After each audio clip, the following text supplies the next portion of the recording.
ॐ भूर्भुवः स्वः तत्सवितुर्वरेण्यं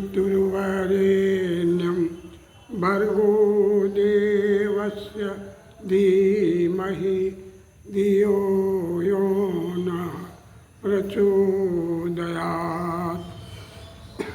हरने को अज्ञान ज्ञान की ज्योति अखंड जलाई, भूपर लाने स्वर्ग योजना युग निर्माण बनाई।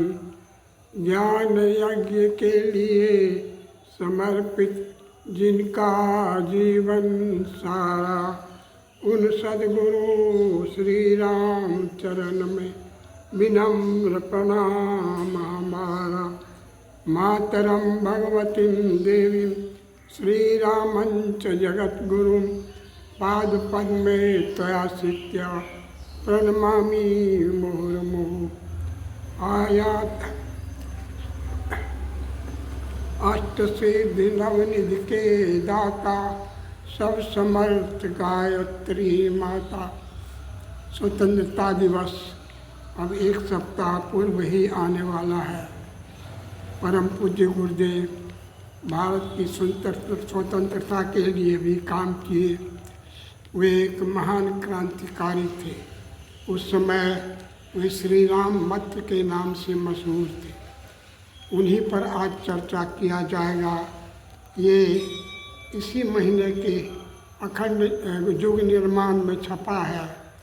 उसको मैंने पढ़ा और सोचा इनको जन जन तक लाया जाए। 1932 से लेकर 1936 तक सरकार की दमन नीति इतनी उग्र हो गई थी कि सत्याग्रह आंदोलनकारियों के नरमपंथी नौजवानों में भी हिंसा भड़क उठी।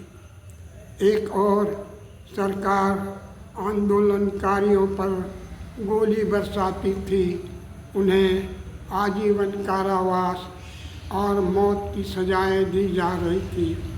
दूसरी ओर नवयुवक भी मार काट, बम फेंकने, सरकारी प्रतिष्ठान चलाने आदि पर उतारू हो गए थे। यहाँ हिंसात्मक कार्रवाइयाँ, थानों पर बम फेंकने, बड़े अंग्रेज पदाधिकारियों को गोलियों का निशाना बनाने के साथ बड़े पैमाने पर रेल डाकतार व्यवस्था को छिन्न भिन्न करने जैसे कार्य होने लगे। आगरा उन दिनों तार व टेलीफोन का समूचे भारत का विशिष्ट केंद्र था।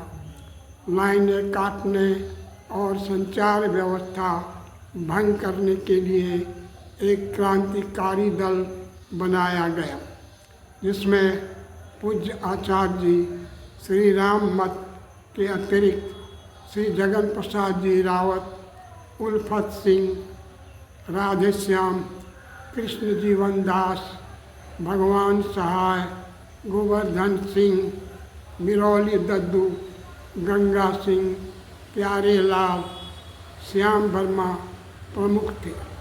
सभी गुप्त रूप से कार्य करते थे। श्री जगन प्रसाद रावत जी ने मुंबई की यात्रा की और वहाँ से सुरक्षित तार काटने के अनेक यंत्र लेकर आए। इनसे तार के खंभे भी आसानी से काटे जा सकते थे।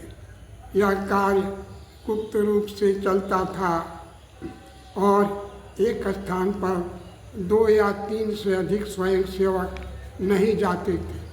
इसलिए लाख प्रयास करने पर भी पुलिस उन्हें पकड़ नहीं पाई। पूज्य आचार्य जी ने एक बार अपने साथियों के साथ आगरा टुंडला स्टेशनों के बीच गाड़ी रोककर फर्स्ट क्लास तथा कई सेकंड क्लास डिब्बों में पहले यात्रियों को नीचे उतार दिया। इस पीछे उनमें तेल छिड़क कर आग लगा दी। इस समूचे कार्यक्रम का उन्होंने जिस तरह संचालन किया उनकी सूझबूझ और साहस पर सभी सहयोगी मुग्ध थे। कुछ ही क्षणों में सारा कार्य संपन्न कर वे कहाँ विलुप्त हो गए पता ही नहीं चला। पुलिस उनका पीछा करती रही। 1936 में कांग्रेस में पदाधिकारियों के चुनाव और मंत्रिमंडल बनाकर स्वराज चलाने की प्रक्रिया आरंभ हुई।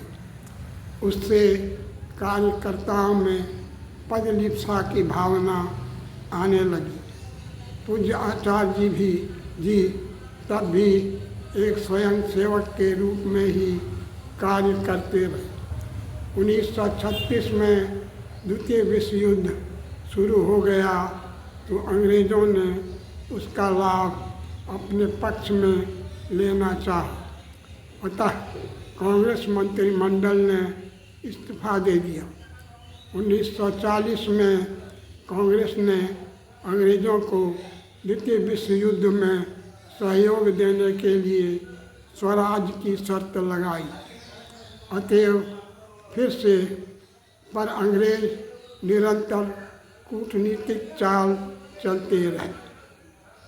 अतएव फिर से सत्याग्रह का रास्ता अपनाया गया। इस समय दैनिक सैनिक पर अनेक प्रतिबंध लगाए गए। तब अनेक नवयुवक छोटे छोटे घरों में ही प्रेस लगाकर जन भावनाओं के आधार पर छोटे छोटे पत्र पत्रिकाएं निकालने लगे।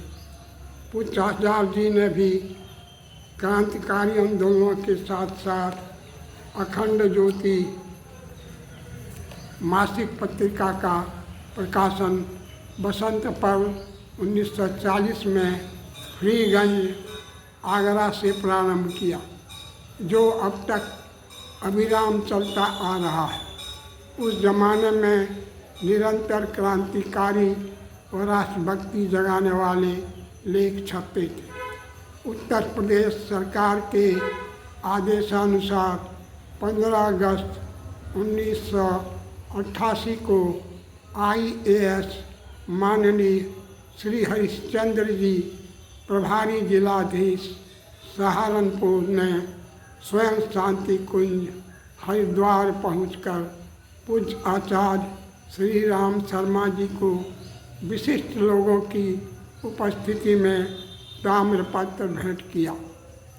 न्यायाधीश स्वाधीनता संग्राम सेनानी प्रमाण पत्र व पेंशन के परिपत्र प्रदान किए।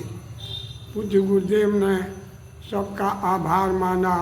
साथ ही उन्होंने तत्कालीन स्वाधीनता संग्राम सेनानी पेंशन अनुसचिव श्री अंबिका प्रसाद जी को एक पत्र भी लिखा। आपकी दौड़ धूप सफल हुई। स्वतंत्रता सेनानी पेंशन पत्र आया है। हम दोनों को वे उनकी धर्मपत्नी श्रीमती भगवती देवी शर्मा रोटी कपड़ा और मकान की सुविधा यहाँ प्राप्त है। फिर अनुदान लेकर क्या करेंगे? कहीं बाहर हम लोग आते जाते नहीं हैं। ऐसी दशा में पास आदि की सुविधा भी अनावश्यक है। पेंशन राशि 401 रुपये है।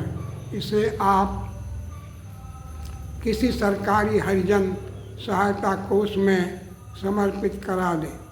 यदि ऐसा कोई कानून न हो तो मुख्यमंत्री राहत कोष में उसे दिला दें।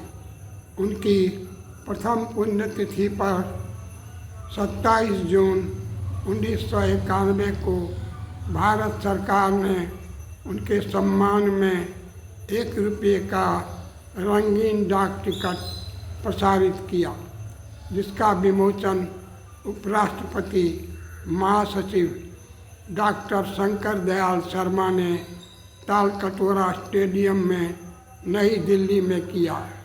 यहाँ देवघर में भी इस टिकट का प्रसारण किया गया।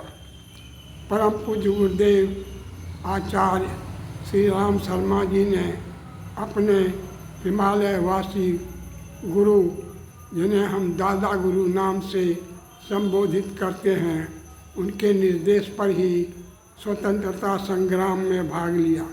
वे सादगी सरलता के साथ कठोर तपस्वी पूरे संसार के लिए प्रकाश पुंज बने।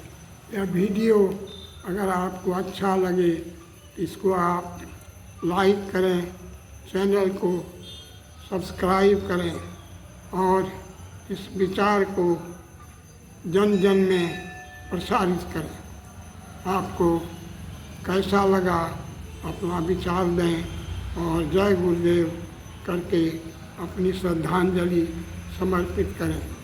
धन्यवाद।